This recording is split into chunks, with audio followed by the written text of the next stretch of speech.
पढ़ेंगे हिंदी सब्जेक्ट के कुछ ग्रामर्स के बारे में, जिनमें हमारा टॉपिक है समूहवाची शब्द यानी कलेक्टिव वर्ड। अलग अलग शब्दों के लिए या फिर अलग अलग चीज़ों के लिए एक ग्रुपिज्म को हम बोलेंगे समूहवाची शब्द, कलेक्टिव वर्ड। उसके बाद हम पढ़ेंगे अनेकार्थक शब्द। अनेकार्थक शब्द यानी अलग अलग मीनिंग एक ही वर्ड के लिए। हमें कोई एक वर्ड दिया गया है, फॉर एग्जाम्पल हमने दिया है आम।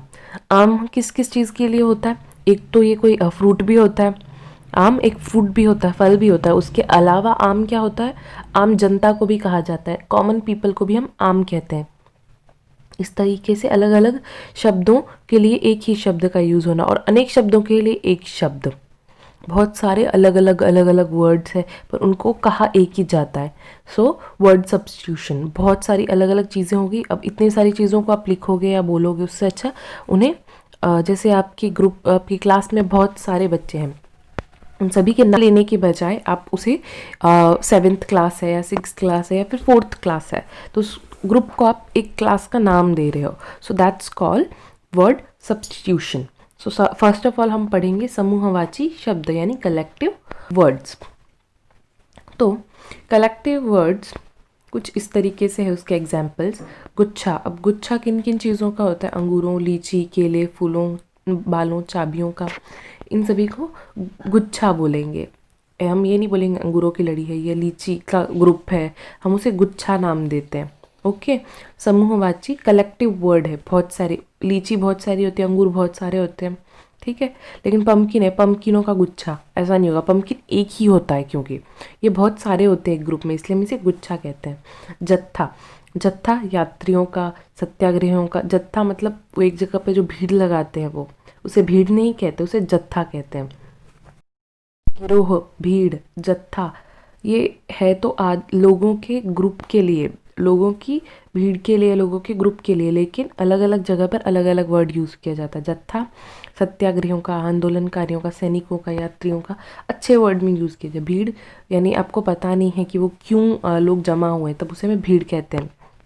गिरोह मतलब जैसे गुंडों का हो गया या कोई बुरे काम करने वालों का ग्रुप हो गया, उसे हम गिरोह बोलते हैं। मंडली। मंडली होती गायकों की, कलाकारों, मूर्खों, साधुओं, मित्रों की। ओके। जहाँ पे हंसी ठिठोली होती है या कोई कला अपनी दिखाई जाती है, उसे हम मंडली कहते हैं। छत्ता मधुमक्खियों का और तैतैयों का। तैतैया इज़ अ बर्ड। ओके। उनका भी छत्ता होता है, मधुमक्खियों का भी छत्ता होता है। काफिला या फिर लश्कर। सेना, घोड़ों, ऊँटों का वर्ड आपने सुना होगा काफ़ी बार हिस्ट्री में कि काफिला होता है। ओके। उनके ग्रुप एक साथ निकलते हैं, उसे काफिला कहा जाता है। गड्डी कागज़ की होती है, नोटों की होती है। कुंज लताओं का।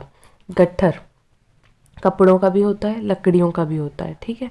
जैसे प्रेस करके आपकी मॉम बोलती होगी कपड़ों का इकट्ठा उठाओ, या फिर ऐसे। ओके। उसके बाद हम लोग देखेंगे,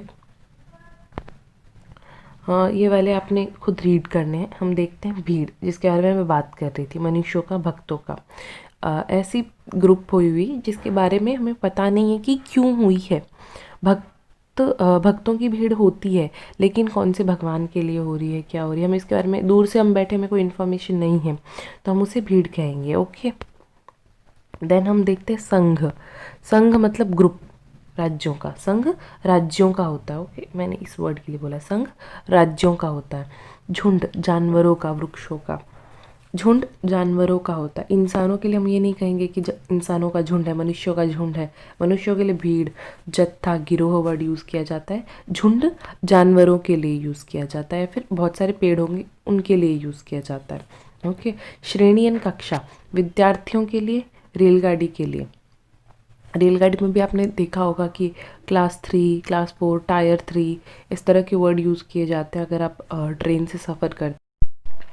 फिर हम देखेंगे पुंज, तारों का, किरणों का। पुंज मतलब तारों का एक बहुत गहरा, बहुत सारे तारे एक ही एक जगह पे होता है, ऐसे लगता है कि इस जगह पे तारे फेंके हुए हैं, या फिर एक ही जगह पे बहुत सारे नजर, उसे हम कहेंगे पुंज। गुलदस्ता फूलों का होता है। माला मोतियों।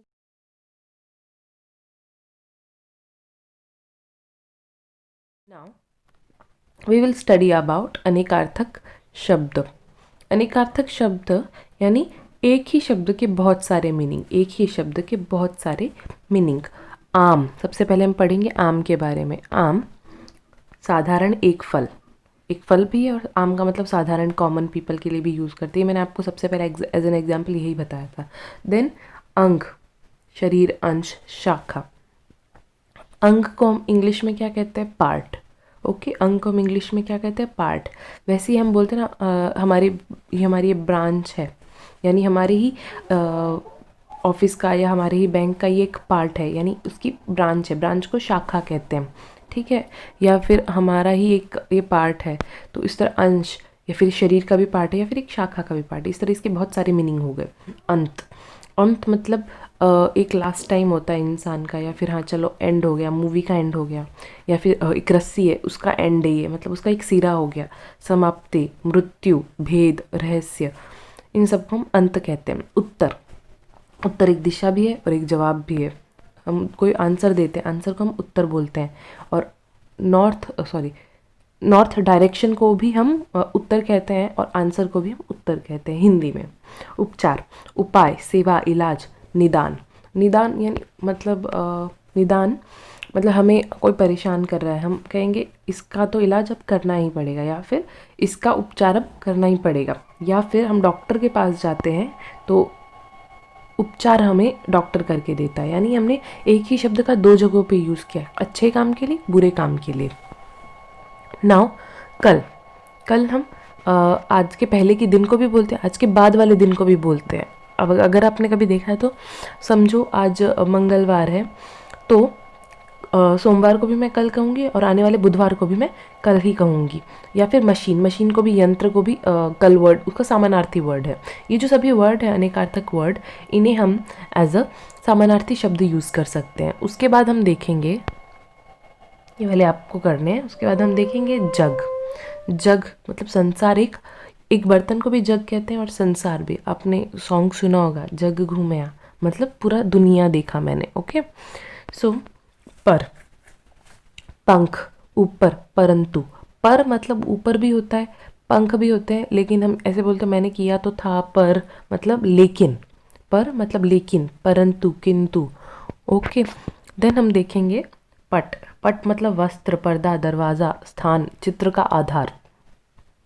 पर्दा, उसे भी हम पट कहते हैं। दरवाजे को भी आपने सुना होगा, मंदिरों में पार्ट बंद कर दिए गए हैं, मंदिर के पार्ट यानी दरवाजे बंद कर दिए गए हैं।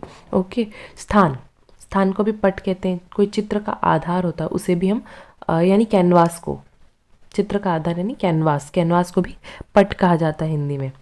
पात्र, बर्तन या फिर व्यक्ति का, नाटक का पात्र, व्यक्ति, कोई नाटक का पात्र, किसी कैरेक्टर को भी हम पात्र कहते हैं, और बर्तन को भी हम पात्र कहते हैं। हिंदी में पात्र मीन्स बर्तन, और या फिर कोई कैरेक्टर हो किसी मूवी का, या कोई शो का, या वेब सीरीज़ का, उसे, उस व्यक्ति को, उस नाटक को, उस नाटक के उस व्यक्ति को हम पात्र कहते हैं।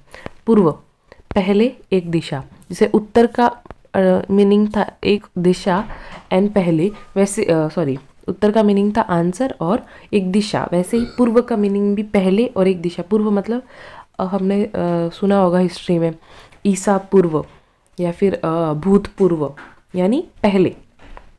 और एक दिशा मतलब कौन सी दिशा को हम पूर्व कहते हैं?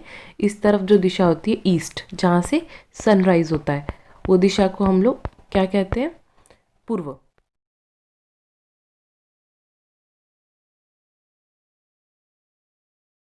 नाउ अनेक शब्दों के लिए एक शब्द, वन वर्ड सब्स्टिट्यूशन। अनेक शब्दों के लिए एक शब्द, वन वर्ड सब्स्टिट्यूशन हमारा लास्ट टॉपिक है आज का। सुनने वाला व्यक्ति, उसे हम कहते हैं श्रोता। सुनने वाले और भी बहुत होते हैं, लेकिन उस पूरे ग्रुपिज्म को हम क्या कहते हैं? श्रोता। बोलने वाला व्यक्ति, वक्ता। नीचे लिखे हुए, यानी हम आपने देखा होगा हिंदी के क्वेश्चन पेपर में, नीचे लिखे हुए शब्दों का आंसर दो, या नीचे लिखे हुए क्वेश्चंस का आंसर दो, इसकी जगह निम्नलिखित सवालों का उत्तर दीजिए। इस तरीके का वर्ड सब्स्टिट्यूशन किया जाता है। फूल, फूल खाने वाला, फूल खाने वाला यानी शाकाहारी। अब फल फूल के अलावा आपको पता होगा इसका भी ग्रुपिज्म, कि जो फल फूल नहीं खाता, मांस खाता है, उसे हम क्या कहते हैं? नॉन वेज यानी मांसाहारी। किसी से भी न डरने वाला यानी निडर, और जो डरता है वो भयभीत। ओके, जिसके मन में दया हो वो दयालु। ओके। जिसके अंदर मन के अंदर साहस हो वो साहसी, जिसमें ईमानदारी हो वो ईमानदार। साथ पढ़ने वाले को हम सहपाठी कहते हैं, हमारा क्लासमेट कहते हैं इंग्लिश में हम लोग, जिसे हिंदी में हम कहेंगे सहपाठी। घूमने फिरने या फिर देश देशांतर भ्रमण करने वाला यात्री, पर्यटक, जिसे हम आजकल व्लॉगर कहते हैं या फिर ट्रैवलर कहते हैं। वैसे ही घूमने फिरने या देश देशांतर भ्रमण करने वाले यात्री को हिंदी में पर्यटक कहा जाता है। दूसरे देश से संबंध रखने वाला विदेशी, जो हमारे ही देश से, हमारे ही गांव से, जिले से हम संबंध रखता है हम उसे देसी कहते हैं, और जो बाहर से बिलोंग करता है हम उसे विदेशी कहते हैं, फॉरेनर। ओके। देन अपने देश से संबंध रखने वाला स्वदेशी या फिर देशी। देखने यानी दर्शन करने वाला होगा दर्शक, देखने वाला दर्शक। आपने सुना होगा कोई शो में कि दर्शक आए हैं या फिर दर्शक देख रहे हैं इस नाटक को। यानी दर्शक मतलब देखने वाला, जो हमने कैरेक्टर प्ले किया है या जो हमने नाटक किया या जो भी ड्रामा क्रिएट किया है वो देखने वाले को हम दर्शक कहते हैं। शिक्षा देने वाला शिक्षक, और शिक्षा लेने वाला विद्यार्थी या फिर शिक्षार्थी। रोगी की चिकित्सा करने वाला चिकित्सक यानी डॉक्टर। डॉक्टर को हिंदी में क्या कहते हैं? चिकित्सक। रोगी की चिकित्सा करने वाला। जो लकड़ी का सामान बनाते हैं उसे बढ़ई कहते हैं, हिंदी में बढ़ई कहते हैं उन्हें। सोने चांदी की चीज़ें बनाने वाला सुनार। ओके। जो चित्र बनाता है वो चित्रकार, जो पेंट करता है उसे पेंटर कहते हैं। जो सोने की चीज़ें बनाता है उसे सुनार कहते हैं, और जो लकड़ी की चीज़ें बनाता है उसे हम